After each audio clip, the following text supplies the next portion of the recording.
Welcome to the Messianics podcast, a podcast about all things Messianic Judaism. Each episode, we will be sharing our opinions as we tackle some of the biggest issues in Messianic Judaism today. Now here's your hosts, Rabbis Eric, David, Jonathan, and Toby. Hey guys, welcome to this brand new podcast called Messianics, in which we will be discussing as two Jews and four opinions everything there is within Messianic Judaism and probably everything on the outside of it too. But we've got four Messianic rabbis, two senior, two associate rabbis or assistant rabbis, and then beyond that, we've also got two generations of Messianic Jew, Messianic rabbis on this podcast, and it should be rather entertaining. So I'm going to let everybody introduce themselves first and foremost with the oldest in the room. That would be me, and I'm Rabbi Eric Tokajer, and just excited about this podcast, excited about delving into a lot of your questions, things that are on your mind, how Messianic Judaism relates to different things. And as Rabbi David said, we have two Jewish members on this podcast, two non-Jewish members, but all rabbis, all teachers of God's Word. And so we're going to get different perspectives generationally, different perspectives, backgrounds, and heritage-wise. And so it should be an entertaining process. I am Toby Manolis, assistant rabbi to Rabbi David Tokajer at Congregation Mayim Chayim, and I am one of the non-Jewish opinions at the table, and I have a interesting background in the sense that my situation was I was born into the Baptist church and spent about 25 years in the Baptist / non-denominational Christian church expression of my faith before being called into Messianic Judaism in 2005, which is where I've been, have led and have participated and have had the opportunity to be a leader in youth and in worship, and now in a congregational setting and rabbinic ministry. It's been an honor and excited to be here. I'm really honored to be a part of this, and happy you guys are willing to allow me to tag along. So nice to meet everybody. Yeah, and I'm Jonathan Wriston. I'm the assistant rabbi at Brit Ahm Messianic Synagogue. I serve under Rabbi Eric Tokajer, and I've been here 2 years this Rosh Hashanah. Which is crazy to think about, that he's been around for 2 years now. I was just thinking the other day, somebody posted on Facebook 2 years ago, and I was like, wow, it seems like weeks, and it's been 2 years. Too much has happened in those 2 years. But it's been a good 2 years, and I'm glad that, because this podcast has been, we've talked about this for at least 6 months. I think longer. Yeah, it's been a while, yeah. Yeah, so I'm glad we're finally getting started. And I'm the other non-Jewish opinion that is found on this podcast, so I'm glad to be able to share. And so as we talk about this Jewish, non-Jewish thing, and we're going to get into our own personal backgrounds and share some of our own history, but for those listening, just understand that the nation of Israel, going back to Abraham, has never been just descendants of Abraham, just Jewish people, just Hebrews. You know, Abraham and Sarah were the first Hebrews. They crossed over. That's what the word Eber means, to cross over. And they became the first Hebrews. But they had a child named Isaac, and Isaac needed a wife, so they had to cross back over and get a wife for Isaac, who then crossed back over and joined or was grafted in with Abraham's family. And so that's how it went on. And those children married some people from within the Hebrew people and some from outside. And then Israel goes into Egypt, and they have the mixed multitude comes out with them. And ultimately, when Israel crosses into the Promised Land, they're led by Joshua, a Hebrew or a Jew or an Israelite, and Caleb, a Gentile, a Kenizzite, who goes in. And so when we talk about this relationship, understand that while there's division and this middle wall of partition keeps getting built up by both the Jewish community and the Christian community to divide the people into two camps, Yeshua's prayer was that we would be one as he and the Father are one. And so that's how we're trying to live out our lives. So it doesn't make Gentiles Jewish when they become Messianic, but it does make them part of the Commonwealth of Israel and part of this community that God had established. Yes. And last but not least, the first voice you heard as we started this podcast out, I am David Tokajer, rabbi, senior rabbi now, which sounds weird, but senior rabbi of Congregation Mayim Chayim in Daphne, Alabama.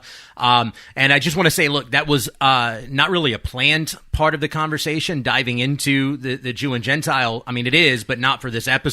But I want to leave that as a teaser for you, because our second episode of Messiantics, we're going to go full no holds bar on that very issue, because the reality is, in the body of Messiah, Jew and Gentile as one, there's still a lot of problems and a lot of disagreements. And within the Messianic Jewish movement, there are a lot of those of the nations who don't feel like they necessarily have a home in the place that they're called to, because some Messianic leaders, some congregations make them, for whatever reason or in whatever way, feel as though they're not as important or valued or second class or what have you. And so we want to really dive into that discussion on our second episode, especially because of the fact that we are uniquely able to have that conversation, because we both are all four of us are part of congregations that are led by a Jewish senior rabbi and an assistant non-Jewish rabbi, and so it's really a fun discussion for us to dive into in the next episode. So please, if our voices don't scare you away, we definitely want you to stick around for the next episode and for the rest of this. But as we're moving forward, I just want to kind of give us an opportunity to banter some about where we all come from, how we got into all of this. We always joke and say that Messianic Judaism is like granola. You get a lot of fruits, nuts, and flakes. And so we all have kind of our own backgrounds and our own way that we got into this journey and into this life. And so I just want us to kind of take a few moments and banter around about how we all became believers, how we got plugged into Messianic Judaism, why we're here after all of these years, and kind of what our hope and goal for not only the podcast but the future of Messianic Judaism really is. So I'll jump in as the oldest. So I was raised in a conservadox Jewish home. My family raised me in synagogue. I had a bar mitzvah in my synagogue. My family is Jewish on both sides as far back as goes. Matter of fact, we did a DNA test, and it shows 100% European Jewish in my background. So that's my background. I was raised in synagogue. I went to synagogue every week. We went to Minyan. I went to Hebrew school. I had a bar mitzvah. And then after my bar mitzvah, myself and my brothers led Shabbat liturgy at our synagogue. And that went along until I was about 14 years old. I went from Hebrew school to what they called Hebrew high school in my synagogue, and at that point I started actually studying the scripture instead of studying Judaism. Up until my bar mitzvah, I learned Hebrew, I learned the history of Judaism, I learned the stories of Abraham, Isaac, and Jacob, and I learned about the Holocaust, I learned many of those things, but we didn't actually dig into actual scriptural study.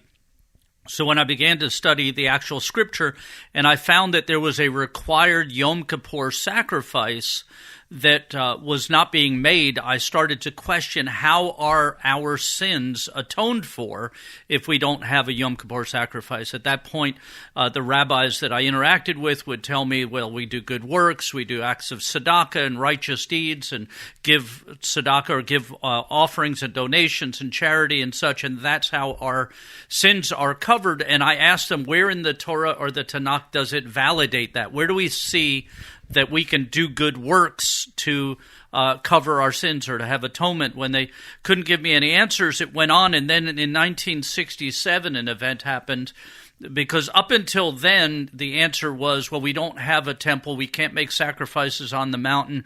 We can't do those things. But in 1967, Israel took Jerusalem.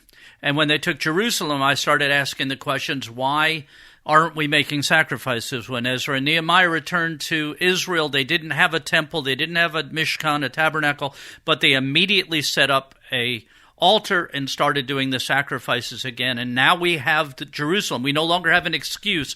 We can't say we can't do this because we don't have the hill, the mountain that is required for making these sacrifices. So why aren't we doing this? When we couldn't find any answers for that, I really became agnostic because I wanted desperately to believe in God, but I wanted to believe in the God of the Bible, and it didn't appear that my people were consistent in how they followed him. And so I became agnostic. I started searching other things and other answers. And when I was in the Navy, a believer in Yeshua, he called him Jesus at the time, but a believer in Yeshua started sharing with me and bringing about some answers to those questions I had about where atonement came. And after 9 months of studying the overwhelming evidence of the Messiahship of Yeshua in the Tanakh, not in the Brit Ahm, the New Covenant, but in the Tanakh, brought me to a place of seeing that Yeshua was the atonement promised in the Torah and the Tanakh, and so I became a believer in Yeshua. It was after that sometime that I became felt a call to ministry, and I became actually a Christian pastor for a while. And it's the time I call my wilderness experience, when I was out of Judaism and into Christianity. And it was through Christianity and through that realm and being a pastor of a church in Alabama that I was praying one day, and I heard the voice of the Lord speak to me. Now, whether I heard it audibly or in my heart or whatever, it doesn't really matter. That part's not relevant, but the Lord said, "You're a Jew, live like one." And so I went to my wife and I said, "I don't know exactly what this means or how we're going to do it, but this is what the Lord spoke." And she immediately responded in a very positive way. "Okay, whatever the Lord leads you, we'll just do." So we started having a Friday night Shabbat service at our church, and then a regular Sunday service. It was through that somebody contacted us and told us about Messianic Judaism, because we didn't even know it existed. We were in a realm where we didn't have cable TV. We didn't have those things. We didn't know that Messianic Judaism. I've never heard of Zola Levitt or any of the people that were on TV. I didn't know there were other Jewish people that had this experience. And so somebody from Mobile came and connected with us and said, "Hey, there's this group of Jewish believers in Jesus in Mobile. You ought to check this out." So we went and visited, felt so at home and so immediately like this is where I belong, that we started driving an hour and a half every Shabbat so that we could join them in service on Friday evening, and then we would come back to where we lived and have our Sunday service at our church. And through transitioning and all, ultimately I became the leader of the congregation there in Mobile, and that's where David got introduced to Messianic Judaism, and I guess that's probably a good point for me to toss it to him and let him share his experience. So, yeah, like I said in the beginning, I'm a second-generation rabbi, second-generation Messianic Jew, second-generation rabbi, and I was in, I guess, elementary school when we started filling a call, or my dad started filling a call to Messianic Judaism. And what's funny is that it was actually kind of a point of contention between us for a little while, because when I was little, my whole life, I never felt comfortable in a church. I couldn't explain it. That was when I was little. That was really all I knew. My parents were both believers. They were in a church, and that was all I knew. But it never felt like home. It never felt comfortable to me. It never felt like the right fit. And so one day, and I grew up with my dad saying, "We're not Jewish anymore. We're now Christians, and all that Jewish stuff doesn't matter." And da-da-da. And so one day I was in his closet, and I found this little velvet wrapped box in his closet, and I pull it out and I'm looking through, and it's got this, what I later found out, I didn't know at the time, but what I later found out was his Kiddush cup from his bar mitzvah, and his talis from his bar mitzvah, and his siddur, his prayer book from his bar mitzvah, and a mezuzah necklace that was, I think, given to him for his bar mitzvah, and all this kind of stuff. It was all this intricate Judaica, part of actual Jewish life and practice that was in the box. I don't remember, it may have even had a set of tefillin in, I don't remember, but nonetheless, all of this stuff in this little velvet box that, while my dad's telling me we're no longer Jewish, and I'm getting into like actual fights and arguments in school with people, explaining to them how I could be Jewish and be a believer in Jesus at the same time, even though I knew nothing about Messianic Judaism. And I'm getting in trouble for that conversation. And my dad's getting on to me because we're not Jewish anymore. We're now Christian and whatever. Here I find this little trinket box, this memento box from his bar mitzvah that he's kept all these years, that if it really didn't matter, why did you hold this stuff? Why did this keep back? And so we got involved with Messianic Judaism, and so it was kind of a point of contention to some degree, because I wanted to kind of rebel against it in some ways, not because I didn't feel like it was the right fit. I did 100%. But because I was told all this time that stuff doesn't matter and we're not that anymore, and so you don't need. And then now all of a sudden the switch flips and this is our life. But the reality is that the majority of my life, all I've really known is Messianic Judaism.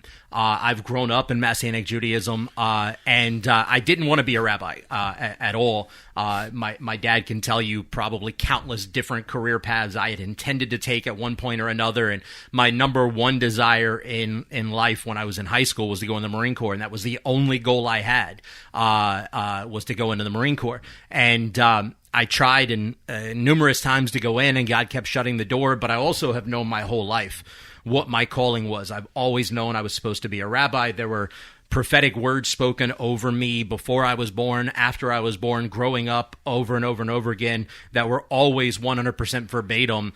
He's going to be a great leader of his people. And it was a really weird choice of wording, but he was going to be a great leader of his people, not a great leader in the church, not a great leader in the marketplace, not a great leader in whatever. He's going to be a great leader of his people. Yeah, and I want to say that the fact that David has used the word contention several times, understand that we have spent our whole life having moments of contention. So as we talk about our lives and share on this podcast, understand that although we're walking in the same direction, there's been lots of times that we bumped our heads in this. And matter of fact, when he graduated from high school and got married, I was fully convinced we would never see him in synagogue again, because the last year before he got married was one big contention. We were constantly at odds with each other, and I thought, as long as he's in my house, he's going to go to synagogue and he's going to do what I tell him to do. And then he got married very young and moved out, and I was like, okay, I'm never going to see him again. But he never missed a service. And so it shocked me that, and the fact that he became a rabbi, although it was prophesied, it was like one of those things that, God said this was going to happen, but this is going to take the parting of the Red Sea, or this is going to take the world, the earth opening up. And in a way, it kind of was, because, like I said, my only goal was to go in the Marine Corps. And like he said, I got married early, so my wife knew that. Like, she knew when we got married that was my goal. We'd already been together for 3.5 years when we got married. And so she knew that was the only goal I had. And God kept shutting the door down in absolutely absurd ways. And I won't go into all of them, but just absolutely absurd ways that there's no, like, I failed a urinalysis. I'd never taken drugs a day in my life. I failed a urinalysis because it's something completely awkwardly different. And that shut a door down. And so finally I felt like God told me again, like my father said a few moments ago, whether it was literally the audible voice or an inclination on the heart, I tend to lean towards, in that scenario, I think it was an inclination that I felt his voice in my heart, not that I heard this audible encounter, but nonetheless, I felt the Lord say, this isn't what I created you for. This isn't who I called you to be. But this is the last time I shut the door. If you try to do this again, if you try to go in the Marine Corps again, I'm going to let you succeed, and I will let you deal with the consequences. And it was at that moment that I kind of, very literally, and I've talked about this in our congregation, very literally just kind of threw in the towel and stopped fighting. It wasn't like I was necessarily on board with the rabbi thing, but I was just tired of running and fighting. And I gave in and went that right now. I love it. But that's how I got involved with ministry. Yeah. In a moment, we're going to hear from Toby and let him share kind of how he got there, and then and Jonathan. But I wanted to remind everybody that a big part of our intention for this podcast is that you'll interact with us by bringing us topics or questions or things that you would like us to respond to and talk about on the podcast. So if you have one of those, you can go to our Facebook page, Messiantics, and put it on there. Messianic Podcasts. Messianic Podcast, and put the the question or the comment or the subject on there, and we will do our best to do so in an upcoming podcast. So, Toby, if you'll go ahead and share, you already said a little, you came from Yes. a Baptist background, but what happened to get you kind of into Messianic? So I grew up in the Baptist church. My relationship with God was very real. I had the Messiah. Of course, I knew him as Jesus. And absolutely no semblance of Judaism. It was Baptist church, But my relationship with God was real. I remember the first time I remember the first time I felt the move of the Holy Spirit to direct me to do something. I was at a youth camp. I was 11, and I was really too young to be in youth, but for some reason, the youth leader decided, hey, we want to give Toby a chance to come on this youth. It was in Panama City. It was called Super Wow. They have these names like Big Stuff and all this. Anyway, I'm not making fun, but because God does reach people at these places, I'm sure there are kids that go there just to whatever, just, to hang out or knock a beach ball around or just, hang out with friends or whatever, but, get away from parents. But for me, I really wanted to, to see what God had for me, even though, I was 11 years old. And I remember the very last day they had this big invitation. I was already saved. I'd already made a public profession of faith in my church, but my parents weren't there at this. It was just me and a bunch of older high school kids whose nerves I was getting on incessantly because I was this little sixth grader. And I'm sitting there and people are going forward, and I just remember getting up and walking and not even knowing. I remember thinking, what am I doing? I don't know what I'm doing. But God, so he moved on me while I was in the church. And he called me into ministry when I was 14. Now, of course, I didn't enter ministry until I was 25 in the Messianic movement, but I was in the church. I was 14. I went to another youth retreat, and the leaders at this youth retreat, it's called Impact in Toccoa, Georgia. I don't even remember their names. I wish I'd remember their names so I could call them up and say, God used you to inspire me to desire to be a leader. I wanted to pay forward and inspire other people to pursue God the way they did for me. So I felt called. And so I was 14, though. And then 15, 16, 17. I'm still in the church. I'm not in leadership. And then 18, 19, I get into college. And I never sinned again, right? God calls you, and that's it. No. I had wayward seasons. I guarantee you there were times when you could have talked to me when I wouldn't even remember that day when I was 14 and God called me. I was like, whatever. Yeah.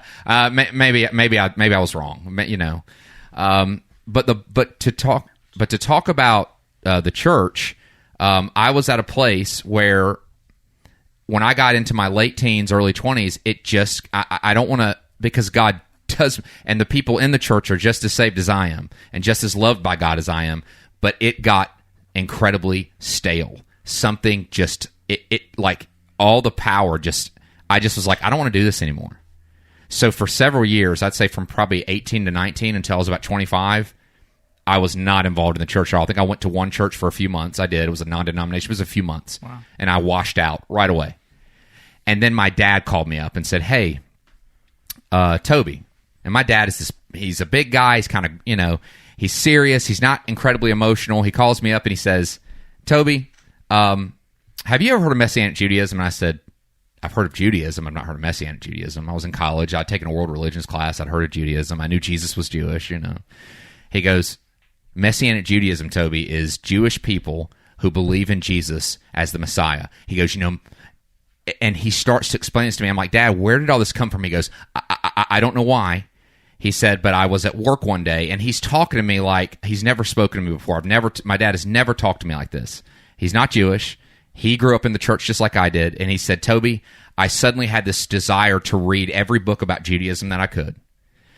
I suddenly desired to give a tithe to a Jewish organization. This is God calling. He goes, I don't know where it came from, but it was an insatiable hunger. He goes, and I found out that there's a synagogue in Macon, Georgia. It's called Beth Yeshua. It's a Messianic synagogue. He said, I went, and Toby, it changed my life. Yeah. And I'm out of the church. I still believe that God's real. I still believe that Jesus is the Messiah. But I'm out of church. And I had felt convicted, though, recently about being at a church.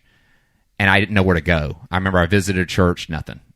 But I went up to my mom and I said, Mom, my parents are divorced, by the way. We'll learn more about each other as time goes on. But I said, Mom, I think we should try to go to this Messianic synagogue. And I'll tell you why. I said, I have never heard Dad talk about a place like this, and I've never heard him cry when he talks about God or cry when he really talks about anything until he started talking about this place. I said, I think we need to go. We went. I walked in. It was that they were using a church at the time. Beth Yeshua has its own building now down in Macon, but they were using a church. I walked in, and this guy opened the door. He was wearing what I came to know later as a talit. He said, Shabbat Shalom. He whispered it to me because service had already started. We were a little late. And we go in, and I immediately, it was like when you walk into a room, when you've been outside in the hot air and you walk in and the air conditioner's been running in this room and you feel a sudden change in temperature. It was like the presence of God immediately. I walked in. And the entire service, it was about a 2-hour service, and I couldn't tell you every single thing about the service, but I can tell you the things I remember. But I do remember one thing the entire time is that I kept holding back tears. I couldn't stop crying. It was when I heard the Hebrew. It was when I saw the talits. It was when I heard the words of the liturgy, like the ancient prayers, that were spoken in the language that the Messiah would have spoke. Yeshua. Now I'm hearing Yeshua no longer just like, but in my mind still I'm thinking, oh, that's how it would have sounded when Jesus said it. So it was wrecking me. And it was all in one day. And it wasn't because I wanted to be Jewish. So if somebody asked me, it wasn't about wanting to be Jewish, or it was about that's what Jesus did. That's what Yeshua did. And that's what I want to do. I want to do it exactly the way he did it. And there was such a power in it. I'll never forget that day, because since that day, which is August 27, 2005, and you can check the calendars, it was a Shabbat, August 27, 2005, I have not looked back. And,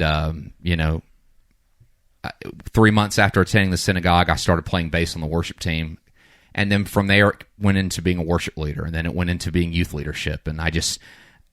I never looked back. I know I've talked a while, but I'm sure we'll all learn more about each other's stories as we go on. But that was how I came into Messianic Judaism. God called my dad, and then he told me, and then but it's I've never looked back. Yeah. So that's awesome. Yeah. So I'm Jonathan Wriston. For those of you listening, like I said at the beginning, I'm the assistant rabbi here with Brit Ahm, with Rabbi Eric, and so I'm very similar Toby background. Grew up, my father has Church of God background, mother has Baptist background, so I grew up with kind of a blend of the two. So grew up in a very, very Christian household. Biblical education was very important. We were home. Me and my siblings were homeschooled for most of our education, and so we were very familiar with the Bible, knew the Bible. At least so we thought, but every good Baptist, knows the Bible, right? Anyway, so get through high school, you go to church with your folks, and that was where I was. I was saved at the age of 4 and was just, trying my best to walk with God as much as I knew how each and every day. And, so I get out of high school and I go off to college, and of course, I'm just kind of entered this season of lull, I guess, and I was very involved with both ROTC and my studies. So Sundays were kind of like became a sleep / rest / study day for me, and so I really stopped going to church and kind of got out from under the influence of the church. And I went a handful of times in school to a local Baptist school or local Baptist church. And then eventually I moved to Vermont to continue my studies. And I was talking to some young guys about having a conservative speaker on board. And that was during the whole election year with Trump. And I was like, we should have a conservative speaker come on campus to kind of, get rid of, put down some of these liberal, students on here, which is, looking back was kind of ridiculous. But so all these guys that I was talking to, they were leaders in the local Bible study group there in the local Christian, the Students Association. And So they invited me that night after talking about that. They said, yeah, we'll think about inviting a conservative speaker. And then they were like, hey, you want to join us for Bible study? And I was like, oh, yeah, sure. I was like, I haven't been part of a Bible study in a while.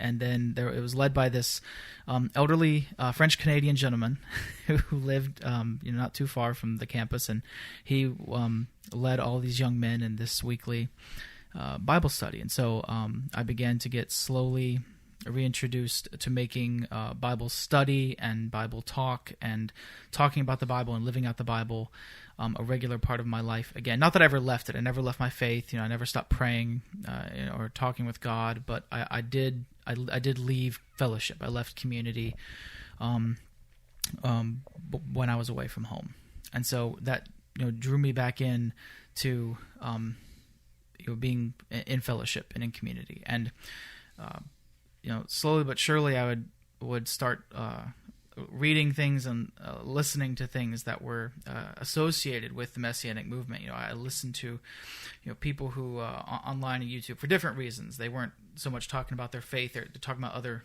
subjects, but their faith would come out as they would talk about their things.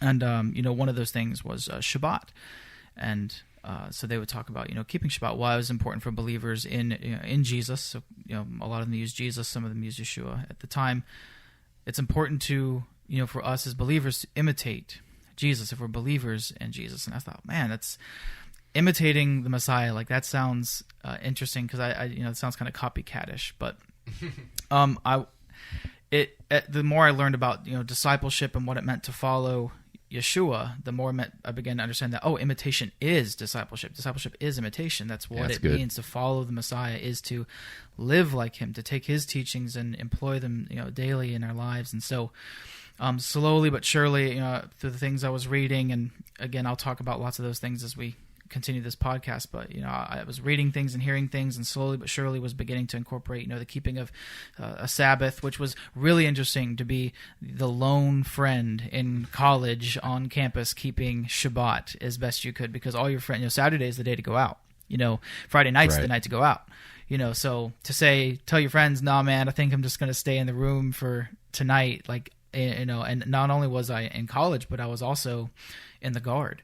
So I was both military and college student. So partying on Friday night was almost like part of the package deal. But I had left all that and continued to kind of do as much as I could on my own through college, and didn't really believe that this existed anywhere else. I knew there were individuals I heard online talk about keeping the Torah, keeping the commandments, but I didn't really know that there was such a thing as Messianic Judaism. I didn't know there was an actual way of living like this together in fellowship. And so I left college, moved back home, and was trying to do my best to do the commandments there and live those out. And it got kind of weird for a little bit with my folks, because Jonathan went off to college.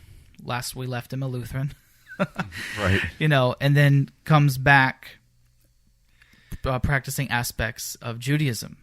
Practice the old law, the old covenant. All the typical things, and so tried doing that a few months. It just got very, very difficult, very bleak. No fellowship, no community. That is a tough thing to go through. So I got on Google and just started looking, and eventually I found this little place in Dothan, Alabama, Dothan Messianic Fellowship. And I said, well, okay, maybe I really need to go try to visit this place. So I ended up going one Saturday and forgot my phone. And so I couldn't find the place. And so I just had to go back home, and I missed the first time I tried to go. So was it a God thing? Maybe, I don't know. The next week I went and I found it. And as I'm leaving my car, I'm just kind of praying silently, God, if the people here are, if the fruit of the Spirit is evident in the lives of the people here, and they're keeping the commandments, I want to stay here if that's what they're doing. And I walked up and hadn't even gotten to the door yet, and one of the deacons, Bill, had Shabbat Shalom really loudly, so kind of the opposite of. That's because you were on time, right? That's what I was on time. That was the Lutheran in me, being on time. I became Messianic, and it's all been downhill from there. But So walked in and, met the leadership there and got very involved and never left. Yeah. And I just stayed and, Just didn't look back. Yeah. Yeah. And I began to learn Hebrew and to really study. And, I knew the there were commandments in the Torah, and had grown up with the narrative of, Genesis of Abraham and the Israelites leaving, but I never had really realized the greater depths that the Torah allows us to see, and is walking with Yeshua. Exactly how he did, yeah. Yeah. So that's a kind of a short introduction into the 4 of our escapades on the way to Messianic Judaism. Yes. And finding it, because it's amazing how many people. Now, David was raised in it, so he didn't have to kind of search it out, but God's kind of searched him out. But the other 3 of us were like, I didn't even know this existed. And yet it's exactly what the Bible shares, teaches, and the example that the apostles, the Shalachim, gave to us. And so that's probably a pretty good place for us to stop this week. But I want to remind everybody again that you can, if you want to give us ideas or thoughts or subjects for future podcasts, that you just go to Facebook page, which is at Messianic Podcast.